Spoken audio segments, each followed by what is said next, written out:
তাআলা আনহুর এক ঘটনা। নবী করিম সাল্লাল্লাহু আলাইহি সাল্লাম সাহাবীদের নিয়ে বসলে ওই বসার স্থানে ওসমান রাদিয়াল্লাহু তাআলা আনহু ছিলেন। তখন নবী করিম সাল্লাল্লাহু আলাইহি সাল্লাম বলে, ওই কূপটা যে কিনতে পারবে সে হলো জান্নাতি। তখন ওসমান রাদিয়াল্লাহু তাআলা আনহু উঠে সেই কূপের মালিকের সাথে কথা বলে। ওই কূপের মালিক ছিল এক ইহুদি। সেই ইহুদিকে বললেন, তোমার এই কূপের দাম কত? কত দিরহাম? তখন সেই কূপের ইহুদি মালিক বললেন, না, আমি এই কূপ বিক্রি করব না। তখন ওসমান রাদিয়াল্লাহু তাআলা আনহু বলে, তোমার কূপের মূল্য তুমি যত পারো বলতে পারো, আমি কিনতে রাজি, তুমি বলো কত টাকা। তখন ওই ইহুদি বলে, আমি বেচতে পারি, বিক্রি করতে পারি একটা শর্তে।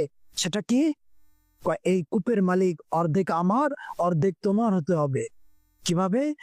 একদিন পানি উত্তোলন আমি করব, আরেকদিন তুমি করবে, তুমি কি রাজি?